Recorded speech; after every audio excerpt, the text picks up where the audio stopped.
Olá, vamos a mais uma aula de língua portuguesa, trabalhando hoje da página 118 a 123, com o assunto figuras de linguagem.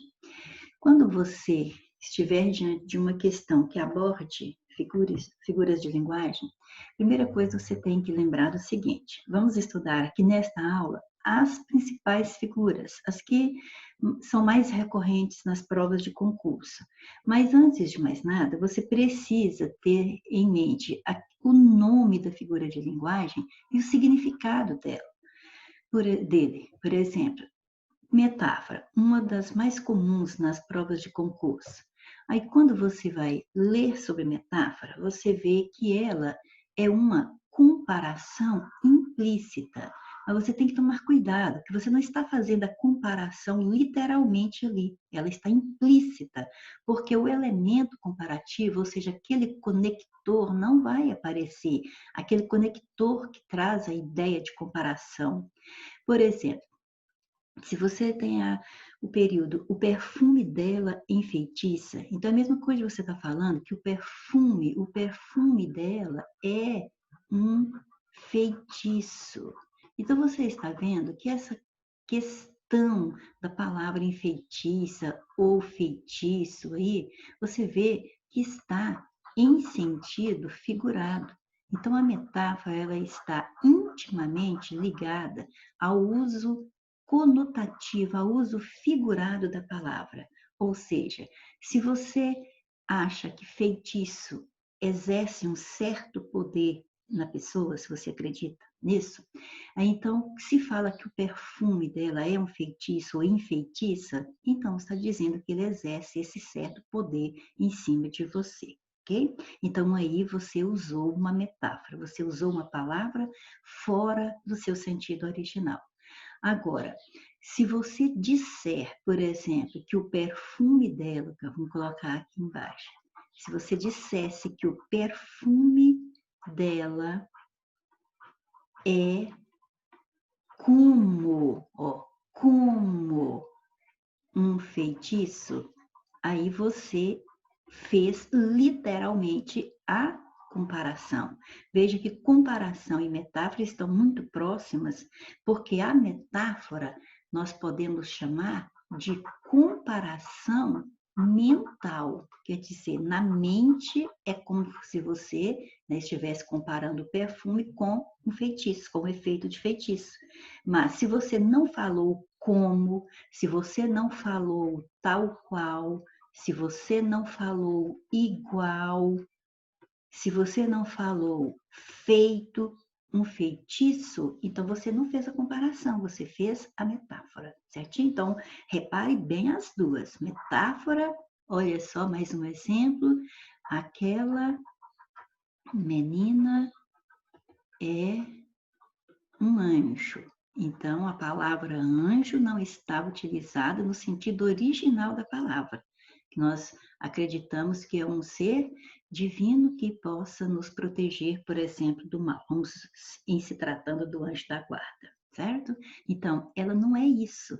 Mas a menina tem características que eu acho que um anjo também tem, um anjo bom, aí então eu digo que ela é um anjo, mas eu usei a palavra anjo fora do sentido original da palavra.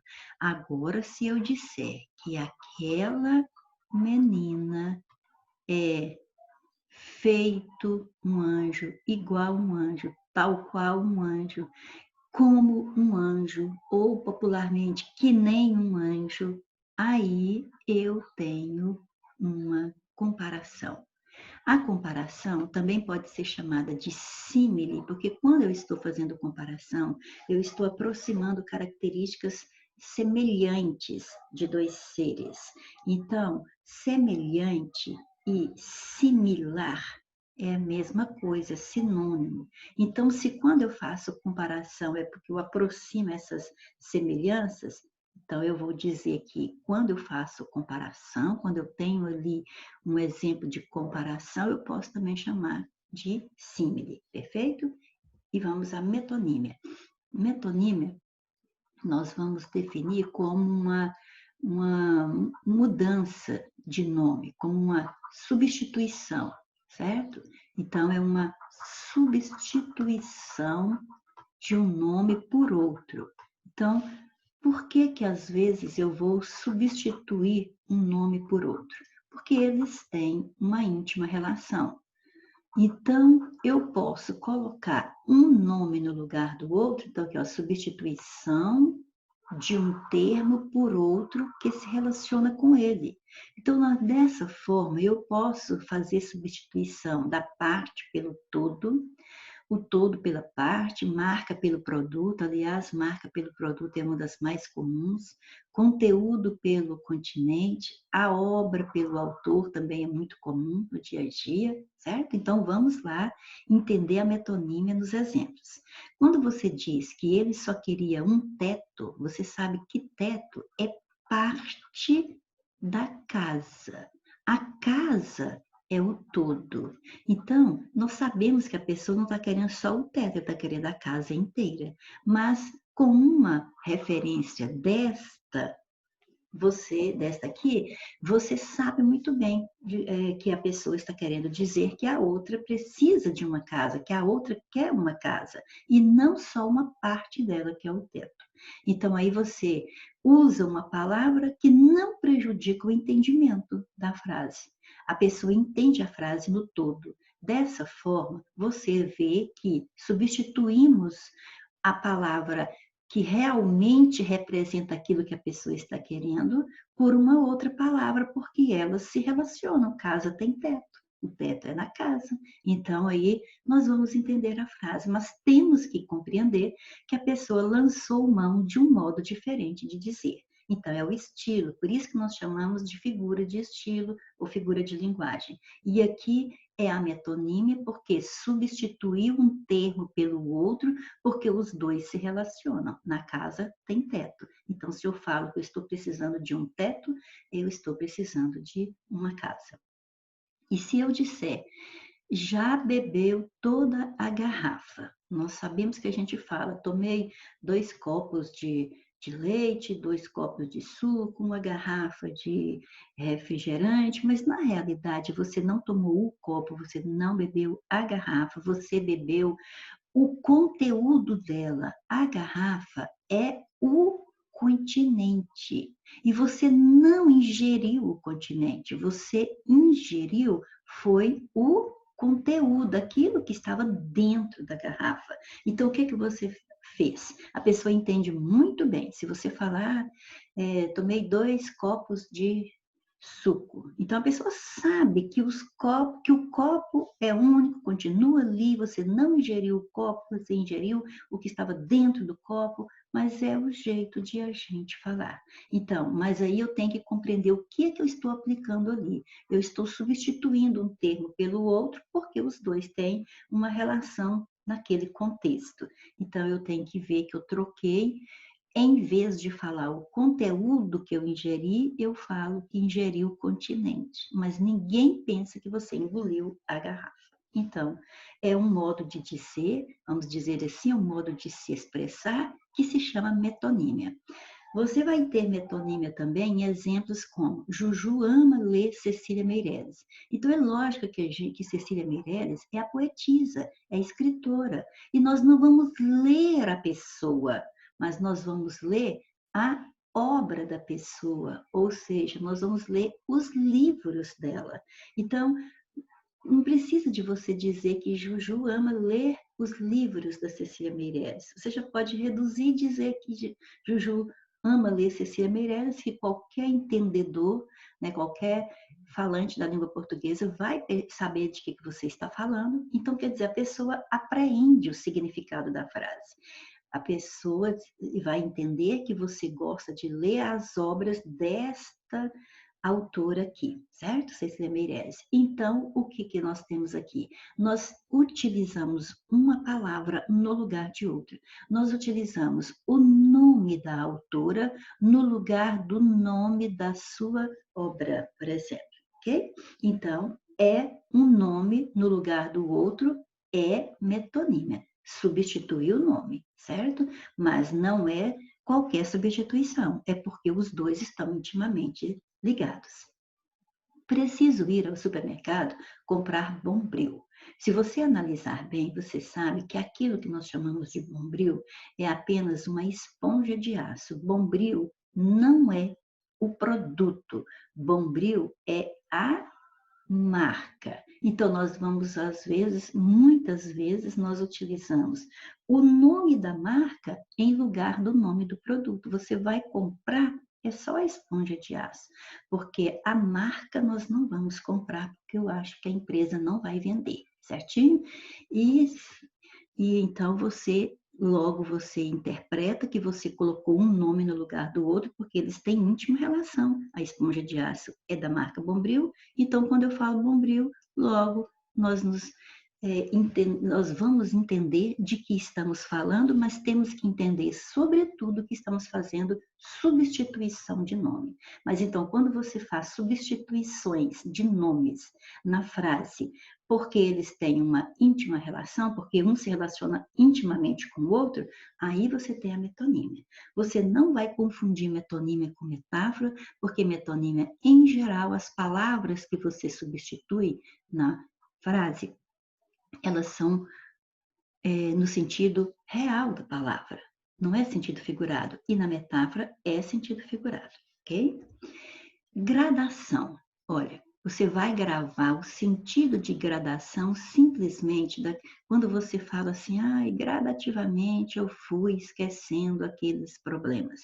Gradativamente é aquela coisa ali, ó, pouco a pouco, um pouco a cada dia. Então, quando você perceber que numa frase as coisas, os termos vão aparecendo assim ordenados, parece que está indo assim pouco a pouco, então nós vamos dizer que estão indo gradativamente, então ali ocorre esta figura de linguagem que nós vamos chamar de gradação. Por exemplo, se você diz assim, deu 1, deu 2, deu 3 horas da manhã. Você vê que você está fazendo referência a algo, à passagem do tempo, de forma gradativa, né? Ou seja, aos poucos. Olha outra. O problema era enorme, ficou menor, hoje é um grão no deserto. Então, começou de algo maior até chegar em algo menor, mas de uma forma ordenada, né, hierarquicamente, do maior para o menor agora. E aí, às vezes, também, as gramáticas podem dar o nome de ascendente ou de descendente para a gradação, porque é isso que acontece, ou vai ascendendo, ou seja, vai crescendo, 1, 2, 3. Então, nós vamos dizer que aqui eu tenho uma gradação ascendente. E aqui você vê que era enorme, depois passou para menor e depois passou para menos ainda, 1 grão no deserto. Então, aqui eu digo que é uma gradação descendente, ou seja, vai descendo, vai diminuindo, certo? Então, gradação é como se você estivesse subindo ou descendo degrau por degrau de uma escada. Então, veja bem, deu 1 hora, deu 2, deu 3, é como se eu estivesse subindo um degrau, o segundo degrau, o terceiro degrau. Agora aqui o problema era enorme, ficou menor, hoje é o grão do deserto, é como se eu estivesse descendo a escada, lá do alto, já estou lá no meio, já estou lá embaixo da escada, ok? Então, grava o que é gradação, é aquilo que vai ordenado hierarquicamente do menor para o maior ou do maior para o menor, certo? Por isso que podem aparecer também estas palavras acompanhando gradação ascendente ou gradação descendente. É interessante que nós gravemos essas significações, porque tudo isso ajuda nas interpretações de texto. Prosopopeia ou personificação, você vai gravar assim, ó. Prosopopeia vem do grego essa palavra, e no grego ela significa fazer um rosto. Então, nós não podemos interpretar ao pé da letra as palavras, nós temos que dar uma contextualização para elas. Por exemplo, prosopopeia, fazer um rosto. Personificação, eu personificar, vem de persona, né? Pessoa. Então eu penso assim, ó, fazer um rosto, pessoalizar, personificar. Então, o que vai significar isso? Simplesmente quando nós atribuímos características humanas a seres não humanos a seres inanimados. Então, se eu der característica que é própria de seres animados a ser inanimado, eu vou ter a prosopopeia, porque é como se eu estivesse dando um rosto para aquele ser. Se eu der um rosto para um ser qualquer, é como se ele se tornasse uma pessoa, então eu personificou. E é por isso também que a prosopopeia ou personificação também pode ser chamado de animismo, porque você está dando ânimo, você está dando vida a um ser que não tem vida. Exemplos.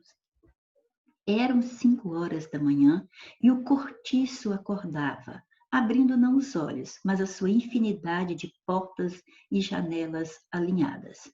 Da obra O Cortiço, de Aloysio de Azevedo, quem leu a obra sabe que o cortiço é o lugar cheio de casas e que o cortiço parece que até, né, um ser humano quando fala aqui na frase, não simplesmente aquele punhado de casas. Parece que é gente porque está acordando, está abrindo, mas não é bem os olhos que ele abre. Ele abre portas e janelas porque é um amontoado de casas, mas tratou esse amontoado de casas aqui como se fosse um ser humano acordando, né? Olha só, eram 5 horas da manhã e o cortiço acordava. Né? Quem pode acordar é um ser que tem vida. Cortiço é um conjunto de casas, então nós vamos dizer que não é um ser animado, é um ser inanimado. Mas aí deu vida, fez um rosto para ele,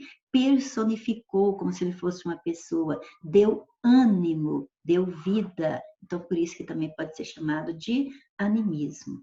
Olha outro exemplo. O céu torcia por nosso amor.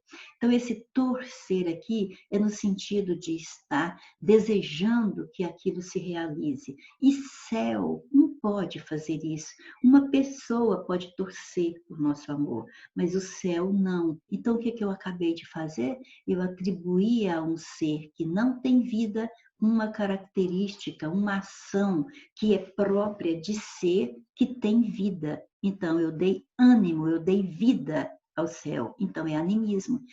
É como se eu tivesse feito um rosto para céu, como se ele fosse pessoa. Então, prosopopeia ou personificação, ok?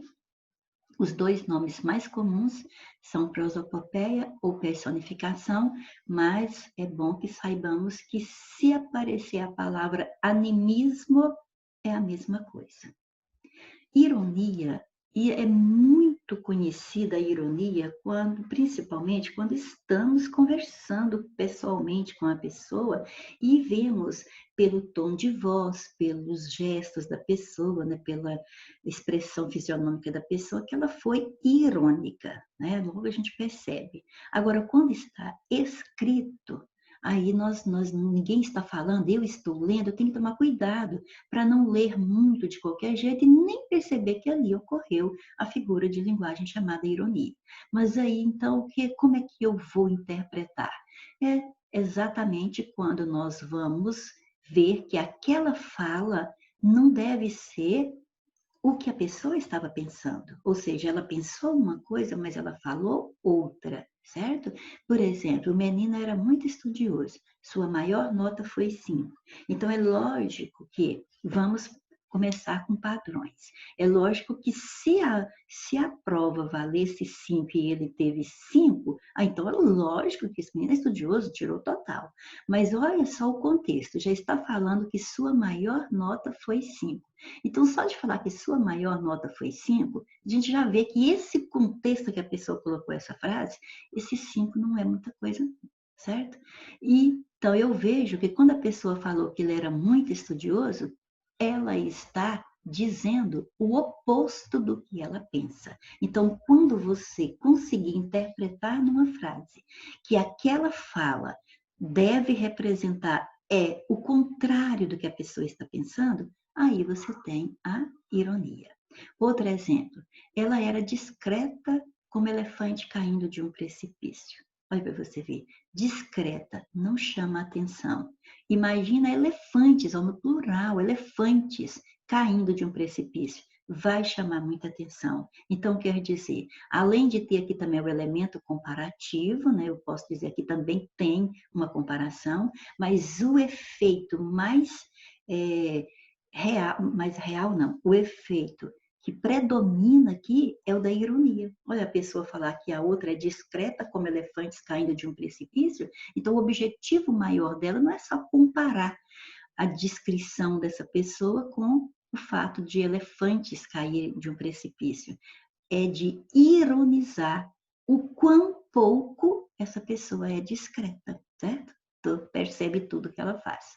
Então, aí você, mesmo que você fale, mas aí também tem comparação, tem sim, nunca, é muito difícil você ter uma sentença quando nós estivermos tratando de figuras de linguagem, que você encontrará só uma figura de linguagem. Em geral, vai haver mais de uma, mas sempre uma é a que traduz a intenção principal do autor naquela frase, e as bancas costumam ainda dizer predomina, por exemplo, nesta sentença, predomina a figura de linguagem chamada ironia, que é quando a pessoa diz uma coisa, mas pensando outra.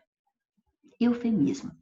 Eufemismo, se nós traduzirmos a palavra do grego, vai significar boa palavra. Então, se eufemismo é boa palavra, o que quer dizer isso no contexto das figuras de linguagem? É o seguinte, de repente você precisa falar algo que não é uma expressão muito agradável, que não é uma notícia muito agradável, então aí você busca uma palavra mais amena, mais suave, um jeito mais agradável de falar algo que não vai agradar. Então a gente fica buscando a boa palavra. Então quando você busca uma forma de atenuar, de suavizar algo que você tem a dizer, aí nós vamos dizer que você lançou mão de um estilo chamado eufemismo, ou seja, figura de linguagem chamada eufemismo. Usamos para suavizar uma expressão ou uma informação que seria pesada, que seria desagradável. Por exemplo, se alguém fala, ó, ele finalmente descansou, é claro que nós vamos estar num determinado contexto e você interpreta que isso significa morreu, então você tem que ver que a pessoa preferiu falar descansou, que o contexto conta então que a pessoa morreu, sem que você precise utilizar a palavra morreu. Então você conversou sobre o assunto de uma forma mais amena, mais suave. Isso é eufemismo. Olha outro exemplo. O senhor está faltando com a verdade. Eu sou muito fina, muito elegante, então eu não vou logo falar na cara dele assim, o senhor está mentindo. Né? Eu não quero ser assim tão grosseira. Então aí eu busco uma expressão como essa. O senhor está faltando com a verdade. Aí eu estou o quê? Suavizando aquilo que realmente eu poderia falar para ele que é mentindo mesmo, certo? Então, eufemismo é boa palavra. Agora, cuidado, porque muita gente tem mania de se referir à morte como está comendo capim pela raiz, né?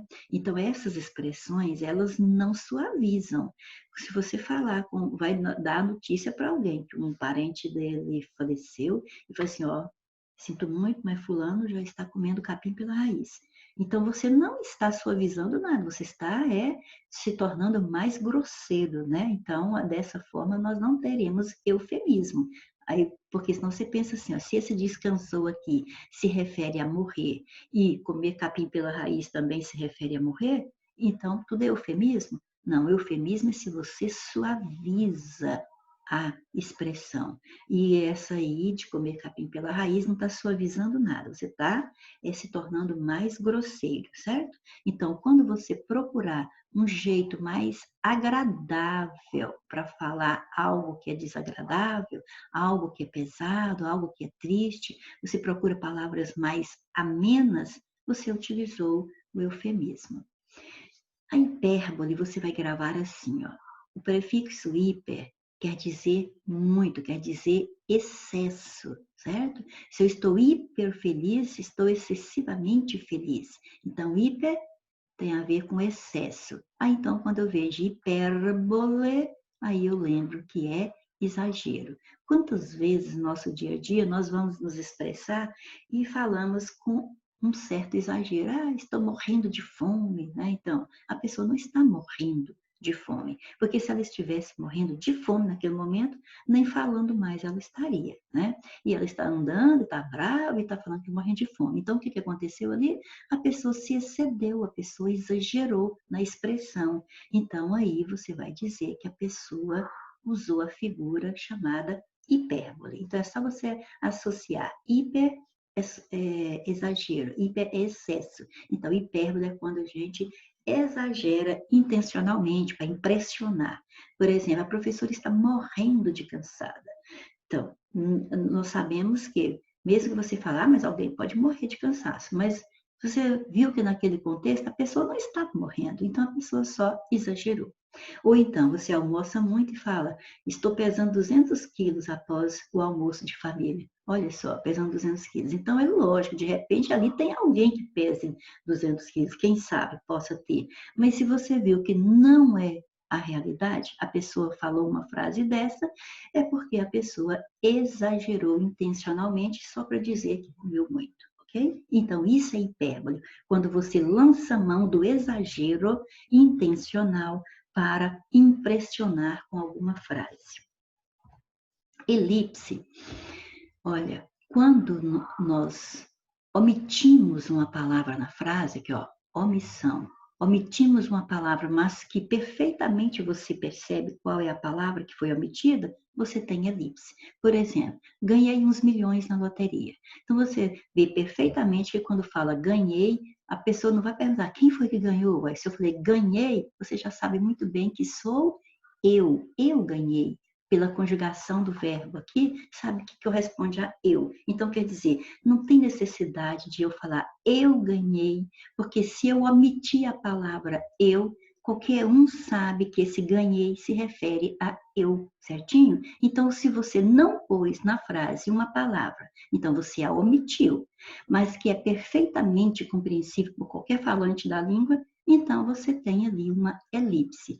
É por isso que nós temos aquele sujeito oculto, também pode ser chamado de sujeito elíptico. Por quê? Se ele é um sujeito oculto, é porque ele não apareceu na oração.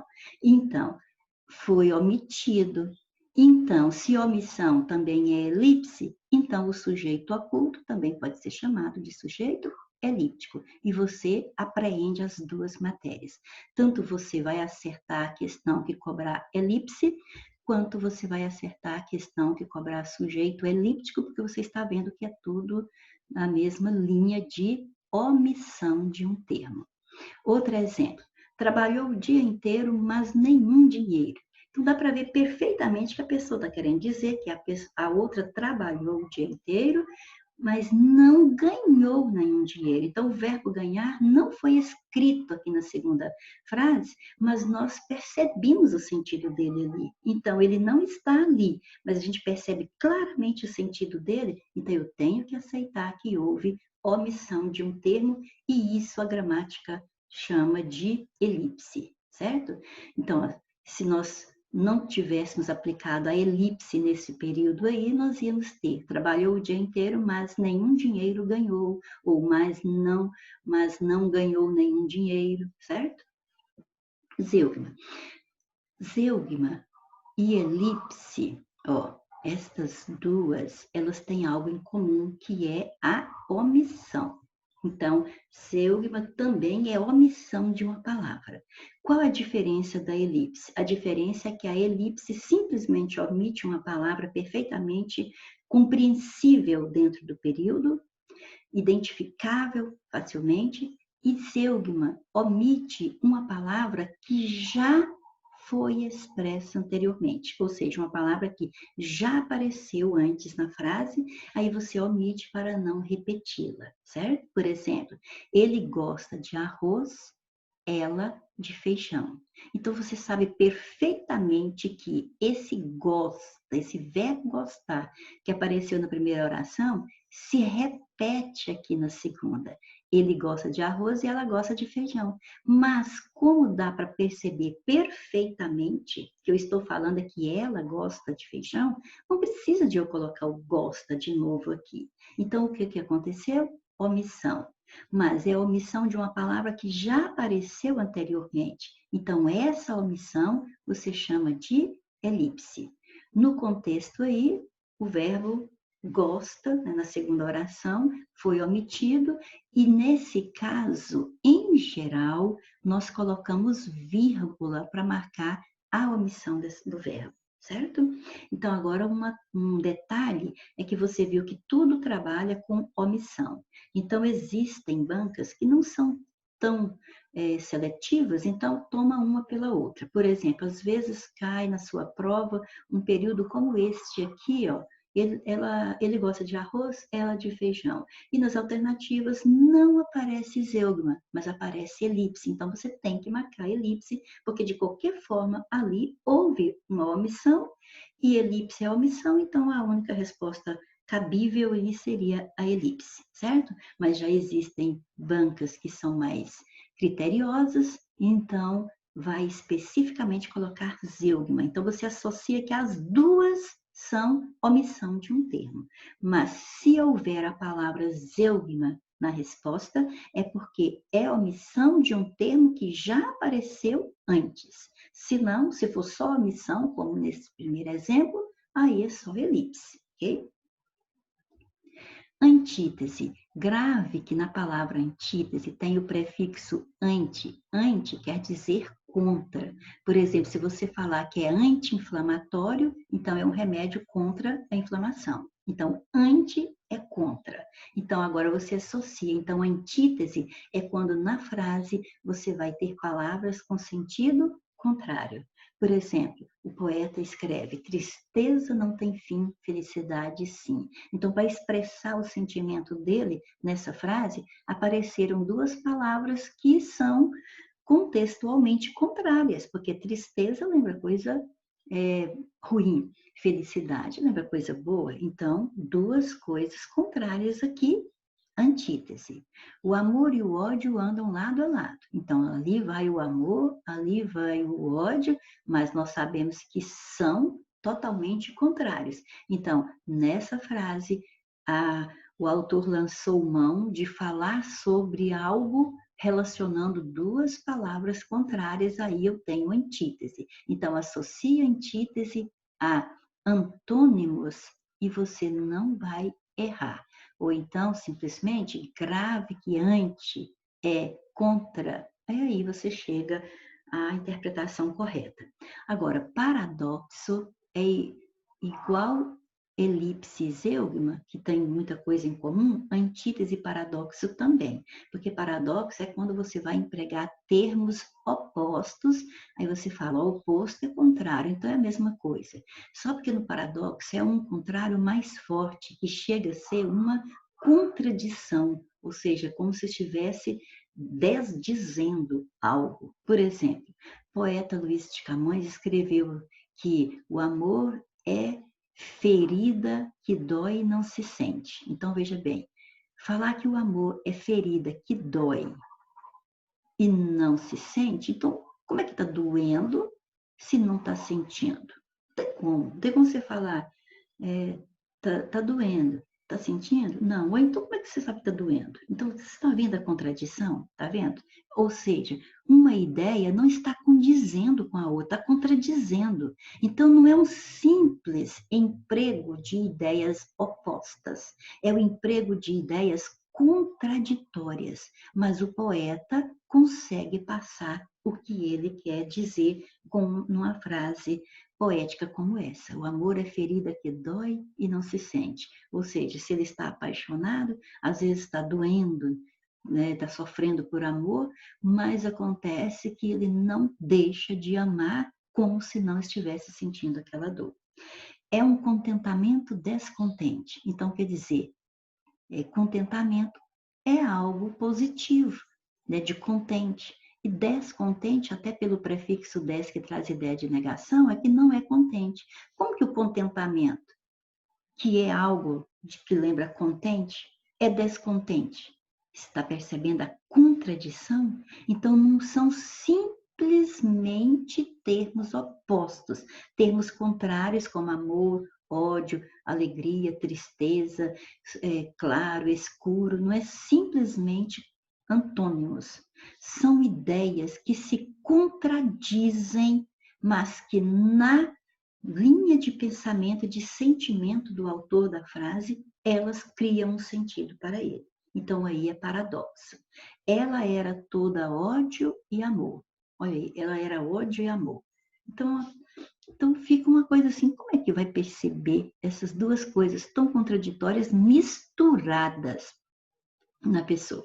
Porque se falasse que ora era ódio, ora era amor, ainda, né, separa, ficaria mais para a antítese, porque estava só relacionando palavras de sentido contrário. Agora está dizendo que ela era toda ódio e amor. Então, como se diz, a essência dela é formada por essas duas coisas contraditórias. Então, as duas coisas estão ao mesmo tempo presentes na pessoa. Então, aí fica um tanto quanto contraditório, fica um tanto quanto paradoxal, por isso que nós vamos tratar dessa figura dessa frase como paradoxo. Mas como nós falamos da elipse e de Zeugma, que nem sempre as bancas separam uma da outra, às vezes também você pode ver alguma questão de prova que traga frase como essa aqui, que nós estamos vendo como paradoxo, e não tem paradoxo na resposta, mas tem antítese, então você vai ter que marcar antítese. Então, grave que as duas relacionam contrários, só que o paradoxo é contraditório, é mais forte, certo? É como se uma ideia não coubesse dentro da outra, certo? E, mesmo assim, o autor da frase faz uma relação entre elas. Então, aí o paradoxo é a contradição. Silepse. Às vezes, nós vamos ter na frase uma espécie de concordância que não é aquilo que nós estamos acostumados gramaticalmente, certo? Então, a silepse, nós vamos ver aqui que vem do grego silepsis e que significa ato de compreender ou abranger, tomar em conjunto, e nós podemos resumir isso aí como sendo uma concordância, vamos lá, uma concordância ideológica. Então, esse assunto aqui de silepse tanto pode cair na questão de concordância verbal, por exemplo, nominal, como pode cair nas figuras de linguagem, porque não deixa de ser a concordância mesmo de verbo e de nome na frase, ideológica, como também não deixa de ser o estilo de a pessoa aplicar o seu pensamento na frase. Então, você pode perceber que isso pode aparecer para você tanto em questões de concordância como de figuras de linguagem. E nós vamos ver que nós vamos ter 3 tipos de silepse. Então, agora, vejamos o exemplo primeiro, que nós entendemos perfeitamente o que é isso, concordância ideológica. Olha só, São Paulo é cheia de surpresas. Repare que se você pensar só na palavra São Paulo, você tem que classificar como um substantivo masculino. Mas quando você chega no adjetivo que o qualifica, está no feminino. Masculino e feminino são gênero. Então quer dizer que aqui eu não fiz a concordância gramatical.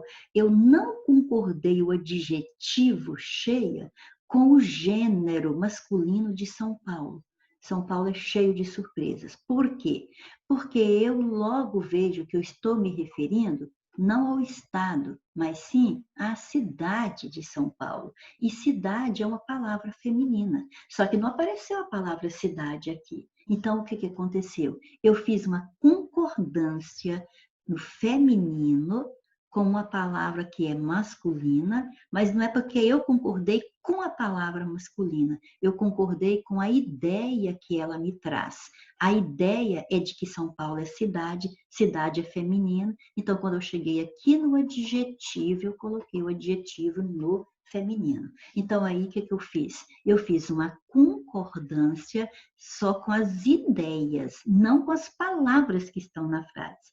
Então por isso que a gente chama de concordância ideológica, costumeiramente, mas na gramática o nome oficial é silepse, e aqui, como eu fiz uma mistura, foi de gênero masculino e feminino, eu chamo essa silepse de gênero. Mas também temos a silepse de número, veja bem. A população chegou agitada ao comício, levavam cartazes e apitos. Quando você chega aqui no verbo levavam, eu pergunto quem é que levava. Você já sabe que eu faço a pergunta antes do verbo para descobrir sujeito. Quem é que levava cartazes? Quem? Quem? A população. Ah, então a população é o sujeito. Então agora vejamos. A população levavam.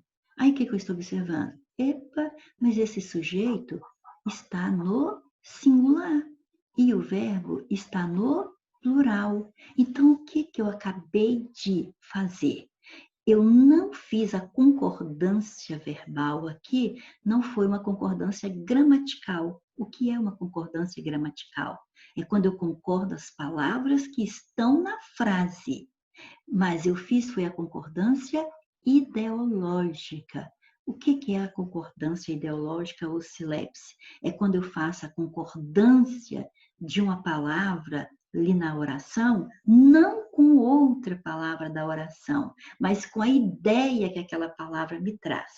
Que ideia que a palavra população me traz? População me traz a ideia de muitas pessoas, não é isso?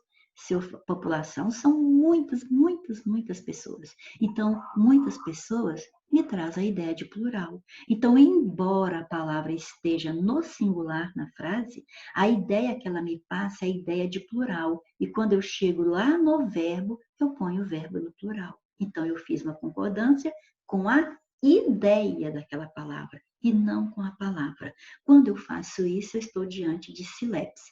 Como aqui a concordância ou discordância no caso foi entre singular e plural é número, eu chamo de silepse de número, ok? E ainda temos a silepse de pessoa. Por exemplo, o problema é que os três queremos comemorar aniversário no mesmo dia. Aqui está a locução verbal. Quem é que quer comemorar o aniversário no mesmo dia? Quem quer? Os três. Então, os três é o sujeito. Então, os três queremos. Os três, quando eu falo os três, quer dizer eles. Os três referem à terceira pessoa do plural, eles. Mas quando eu chego aqui no queremos, eu não falo eles queremos, eu falo é nós queremos.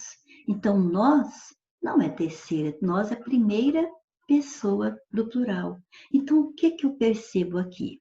Eu percebo que eu tenho um sujeito de terceira pessoa do plural, mas eu coloquei o verbo na primeira pessoa do plural. Então, houve discordância entre as pessoas. Eu misturei sujeito de terceira com verbo de primeira pessoa, certo? Então, eu tenho silepse de pessoa. Mas por que aconteceu isso? Aconteceu porque o problema é que os três queremos comemorar aniversário. Então, quando eu falei queremos, é porque eu sou uma dessas três pessoas. Então, vamos supor que seja a Maria, a Ana e eu. Então, então nós somos três. Então, em vez de falar os três querem comemorar, como eu sou uma delas, eu me incluo. Quer dizer, se eu falei os três, é como se fosse três outras pessoas. Mas como eu sou uma delas, então quando chega aqui a ideia de eu também fazer parte desse três, me fez colocar o verbo na primeira pessoa, certinho? Então isso é silepse de pessoa.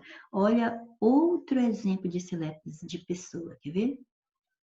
Os brasileiros, olha só, os brasileiros, então quando você começa os brasileiros, para ser sujeito, você já pensa assim, os brasileiros são, os brasileiros estão, não é isso? Por exemplo, os brasileiros são pacíficos, vamos supor, assim, né? Mas aí perfeito, aí não teve concordância ideológica. Mas acontece que aqui, quando chega aqui no verbo, eu posso pensar assim, os brasileiros, eu estou falando de eles, mas eu faço parte dos brasileiros. Então, aí eu pego os brasileiros, somos, porque se eu estou no meio é nós, então nós somos. Então, os brasileiros somos pacíficos. Então, os brasileiros é eles. Eles é a terceira pessoa. Somos é nós.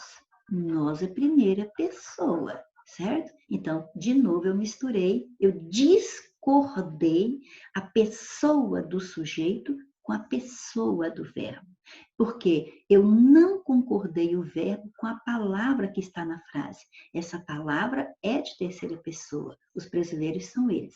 Eu concordei o verbo com a ideia. Eu também sou brasileira. Então, se eu entro aqui na ideia do sujeito, então não é ele, somos nós. Então, o verbo concordou com a ideia de nós. Isso é concordância ideológica. Pleonasmo. Quando você vira essa palavra, você vai lembrar que pleo quer dizer pleno. E pleno quer dizer cheio, quer dizer muito. Então, agora vamos interpretar o que é esse cheio, o que é esse muito dentro do pleonasmo. Então, trata-se da repetição de significação do vocábulo ou de termos oracionais. Ou seja, vamos colocar isso aqui de uma forma mais fácil de gravar. Então, o pleonasmo é uma repetição de ideias. Veja bem, não vai repetir, não é palavra, vai repetir ideias. Por exemplo, ela chorou um choro de profundo lamento. Então, aqui, ó, ela chorou um choro. Não precisava nem falar que ela chorou um choro, porque ninguém chora um sorriso, certo? Quando nós chorarmos, é choro mesmo. Então, você observa que as duas palavras trazem a mesma ideia. Então, eu digo que aqui tem um pleonasmo. Para você se lembrar bem, lembre daquele de subir para cima, descer para baixo, tá vendo? Olha, subir, vamos subir lá em cima? Ué, subir lá em cima?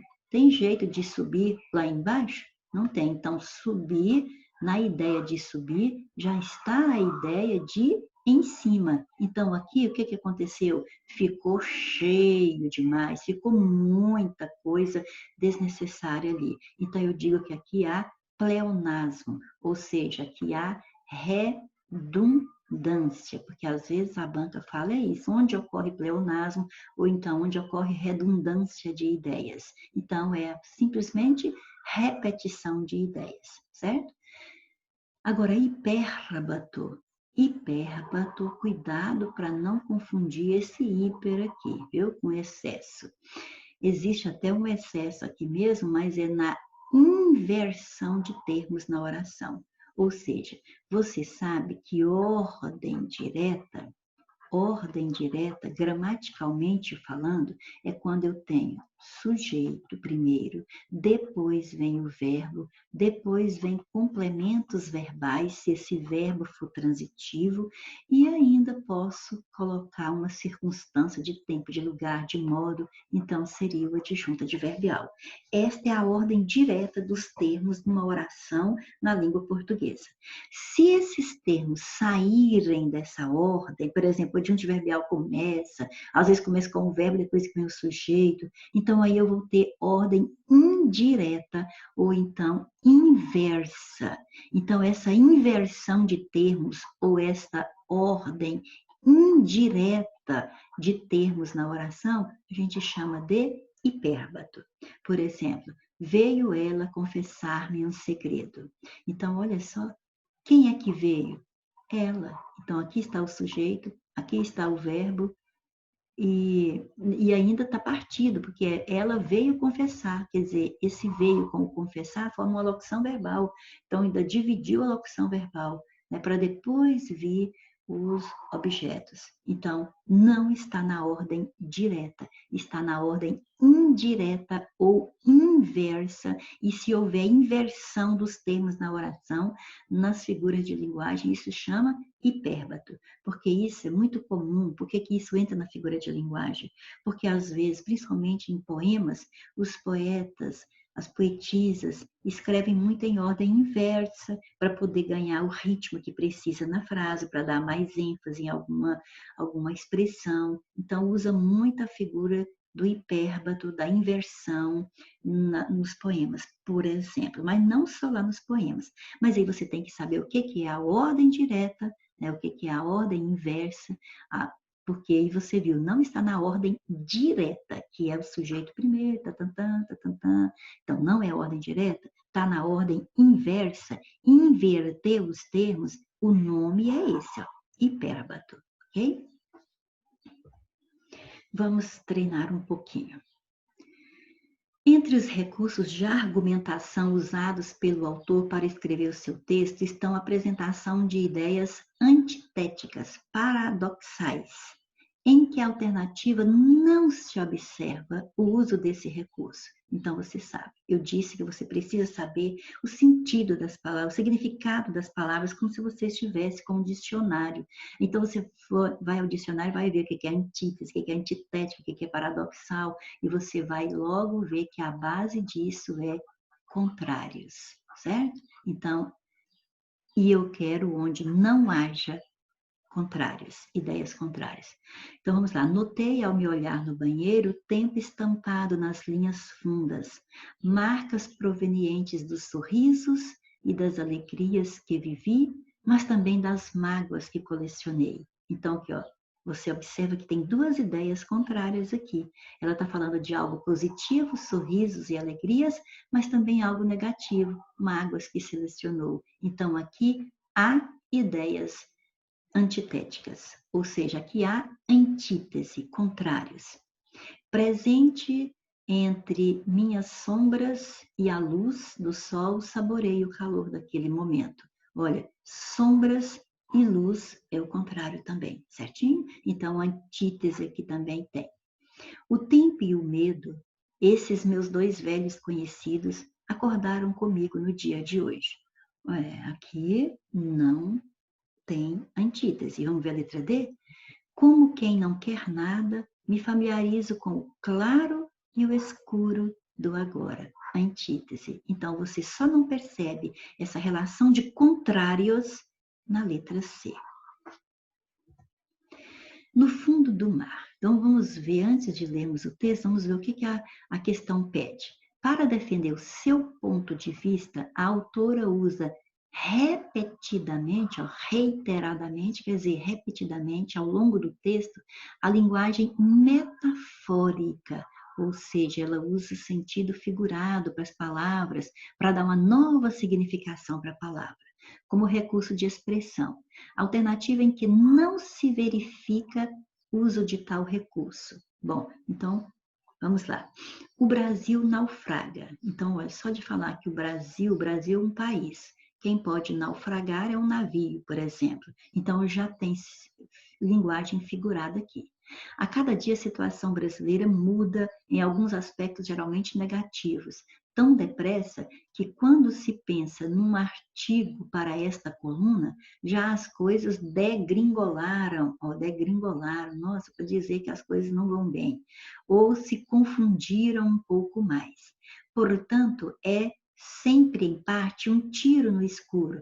Você percebe que nós não estamos falando literalmente de dar tiro, mas de que é arriscado, é algo que a gente está fazendo sem saber como que vai ser o resultado. É um tiro no escuro, então é uma metáfora também. Quem sabe até sair o texto, as coisas mais coisas graves terão acontecido e não consegui na hora atualizar, mas para isso a gente que escreve conta com a compreensão do leitor, algo já meio esquisito de pedir, uma vez que nos solicitam compreensão para os fatos mais incompreensíveis. A grande nau, com seus 200 milhões de passageiros, grande navio, 200 milhões de passageiros? Então, o Brasil tem 200 milhões de habitantes, então essa grande nau é uma metáfora para Brasil, certo? Quase raspa o fundo do mar, raspa o fundo do mar. Então, é claro que o Brasil não é um navio que está afundando, né? Quer dizer, literalmente, né? Assim, não é um navio literalmente, e que está raspando o fundo do mar, então aqui também é outra metáfora, certo? Onde ficará atolada se não tomarmos medidas.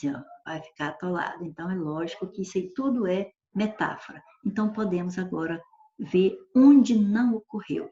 Portanto, é sempre, em parte, um tiro no escuro. Já vimos que é. A cada dia a situação brasileira muda em alguns aspectos geralmente negativos.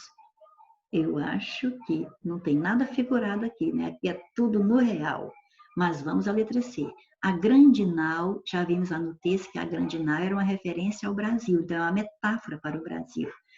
Estamos roçando o fundo do mar, roçando o fundo do mar. Não estamos literalmente roçando o fundo do mar. É só uma metáfora para dizer que estamos cada vez na situação pior, cada vez pior, certo? Então é a letra B que não teve nenhuma metáfora, todas as outras tiveram. Em todas as alternativas, verifica-se o uso do pronome todos, exercendo a função de sujeito e compondo um recurso de expressão, a silepse de pessoa, a concordância ideológica, exceto em. Então, é uma questão muito fácil, porque já falou que você vai observar o todos, que ele é o sujeito, e só num lugar, ó, em todos, ele está fazendo aquela concordância ideológica. Só em uma que não está. Então, você observa que ó, todos merecemos. Todos são eles. Então, deveria ser eles merecem, todos merecem. Merecemos é nós. Então, você vê que o todos representa a terceira pessoa e o verbo está na primeira. Então, houve discordância entre as pessoas, houve silepse de pessoa. Todos merecemos é a mesma coisa, não, nem mudou a frase, então é a mesma coisa. Não mudou o verbo, né? A frase é outra, mas o verbo é o mesmo, a mesma pessoa, merecemos, merecemos. Todos precisamos, ó, mudou para o verbo precisar, mas você vê que todos, você já sabe que é eles, terceira pessoa, e precisamos é nós, primeira pessoa, então silepse de pessoa aqui também. Agora, porque todos, incluindo os menos favorecidos, merecem, ó, observa bem, todos, quer dizer, eles merecem. Então, aqui, ó, todos é eles, terceira pessoa, eles merecem, terceira pessoa. Então, aqui ficou terceira com terceira, perfeitamente gramatical. As outras não, as outras foram ideológicas. A autora dos trechos abaixo se utiliza da metáfora, ou seja, de uma expressão, uma palavra no sentido figurado, para significar algo que tem relação mais ou menos com a palavra, quando a palavra está no sentido real, né? Então, vamos ver a afirmativa em que isso não ocorre, que não ocorre a metáfora. Basta algum gesto afetuoso, verdadeiro, um calor humano que abrange aquelas feridas da alma, ó, feridas da alma. Isso é uma metáfora, porque a alma não vai ter a ferida literalmente, né, como fosse o sentido literal da palavra ferida, a chaga mesmo, que você pode ver e tocar e às vezes curar, certo? Então, isso aqui é só para dizer que está sofrendo, é uma metáfora. Não vamos evitar o desperdício de dinheiro nosso, o abandono dos flagelados, o horror das prisões, as falhas na justiça, a violência, a insegurança, enfim, deixa para lá. Ao ler a letra B, não me parece que haja aqui algo que queira significar outra coisa. Então, cada palavra aqui é para significar é aquilo mesmo, sentido literal. Então, não é figurado, não é metáfora, deve ser nossa resposta. Vamos ver, confirmar lendo a letra C. O resto são castanhas e espumantes, ou, para quem não bebe, qualquer coisa que faça cócegas no coração. Literalmente, não tem como fazer cócegas no coração, certo? Só se o médico estiver fazendo a cirurgia, abrir seu peito e aí fazer cócegas lá, mas nós sabemos, nós sabemos que aí já foi longe demais, né? Então, aqui é uma metáfora. Importa cuidar mais da relação, ser mais gentil com os pais e menos crítico com os filhos, falar mais com os amigos, sair da redoma da amargura. Ó, redoma. Né? Redoma da amargura é uma metáfora para dizer que estamos mergulhados na tristeza. Então, não houve sentido figurado na letra B. Entre os recursos de expressão usados pelo autor se encontra a linguagem figurada. Assinale a alternativa que não se verifica o uso desse recurso. A sorte cochichava a Vignoli. Sorte não pode cochichar. Isso é uma atribuição de características humanas a ser não humano, é linguagem figurada. O fim do ganha-pão, fim do ganha-pão. Esse ganha-pão aqui está simplesmente representando emprego. Então, eu estou substituindo uma palavra pela outra aqui. Então, de novo, eu tenho figura de linguagem. O jovem tentava desvencilhar-se, o soldado tentava mantê-lo imobilizado. Não tem palavra no sentido figurado aqui, dá para eu interpretar literalmente cada uma delas, certo? E provocaram monstruosos congestionamentos. Então, os congestionamentos eram grandes, mas nós atribuímos a expressão monstruosos para figurar um sentido mais terrível para o fato. Então, é a letra C que não houve linguagem figurada. Agora nós temos um texto, mas nele nós temos um trecho grifado. E esse trecho, basta lê-lo e ver que nós vamos saber a resposta.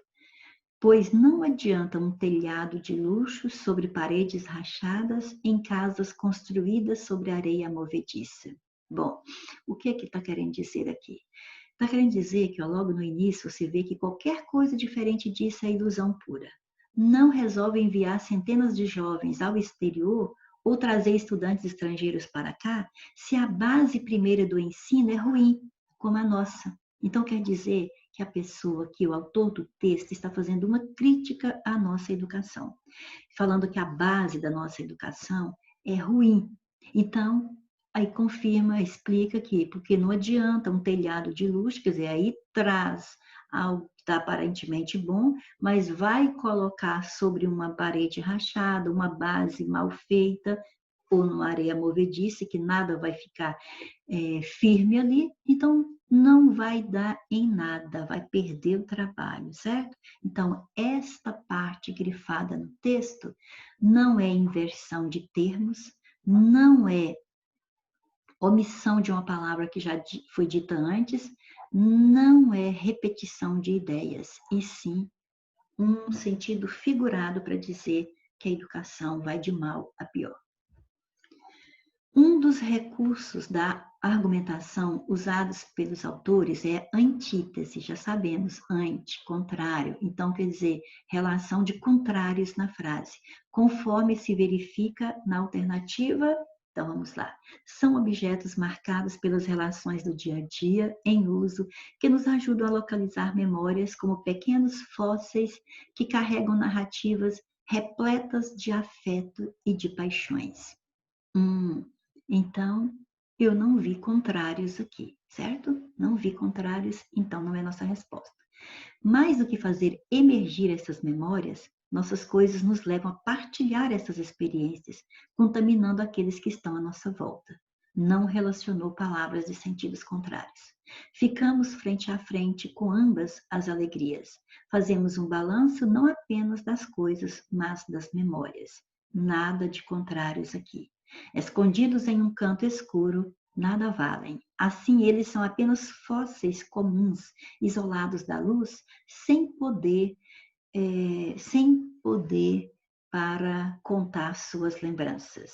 Bom, então aqui também não tem bem uma relação de contrários, se bem que eu poderia falar. Aqui falou em canto escuro, aqui falou luz. Escuro e luz são contrários. Aí ainda já fica querendo marcar a letra D. Mas quando a gente chega na letra E, esquecer e lembrar, como nos faz recordar o historiador, são faces de uma mesma moeda. Aí você vê perfeitamente que esquecer e lembrar são nada mais, nada menos do que antônimos também, certo? Então, a letra E é que vai ser a nossa resposta, que tem a antítese para argumentar sobre algum fato, ok? Segundo gramática Segal, o pleonasmo, lembra do pleonasmo? A repetição de ideias é o emprego de palavras redundantes, que, como figura de linguagem, visam a um efeito expressivo com o fim de reforçar ou enfatizar uma ideia. Porém, alguns são considerados vícios de linguagem. Por exemplo, subir para cima, descer para baixo, entrar para dentro, sair para fora, hemorragia de sangue. Esses são considerados viciosos, certo? Por serem repetições desnecessárias, e que são usados fora do contexto da linguagem literária. Agora, quando está no contexto da linguagem literária, aí o pleonasmo já é aceitável, porque sinaliza uma criatividade do autor e não o despreparo dele ao usar a língua portuguesa. A autora dos trechos abaixo faz uso de um pleonasmo, conforme se verifica na alternativa. O mergulho para dentro, na tão propagada busca de autenticidade. Olha só, olha aqui, mergulho para dentro. Alguém já conseguiu mergulhar para fora? Não tem jeito. Mergulho tem que ser para dentro. Então, as duas ideias, uma está dentro da outra. Aqui teve pleonasmo, ok? As outras, para não perder tempo, nem vamos ler, porque já achamos a resposta. A autora dos trechos abaixo faz uso da conotação, quer dizer, sentido figurado, para produzir efeito positivo, como efeito negativo. Então, nós vamos ter aqui conotações com efeito positivo e com efeito negativo. Agora, o enunciado pede que nós marquemos onde vamos encontrar uma metáfora com valor positivo. Pode ser que fique mais leve passar pelos dias cinzas. Então, aqui, ó, dias cinzas é uma metáfora, porque ninguém vai colorir o dia de cinza. Mas nós costumamos dizer que quando as coisas não estão muito boas, a gente fala que são dias cinzas. Mas é quando as coisas não estão muito boas. Então, isso é um efeito negativo, tá? A realidade não vai ficar cor-de-rosa só porque você e eu queremos. Ficar cor-de-rosa. Quando a gente fala que está tudo azul, tudo cor-de-rosa, é porque as coisas estão boas. Então, esse sim é o valor positivo de uma metáfora. Agora, cabeça e agenda explodindo, né, não é positivo.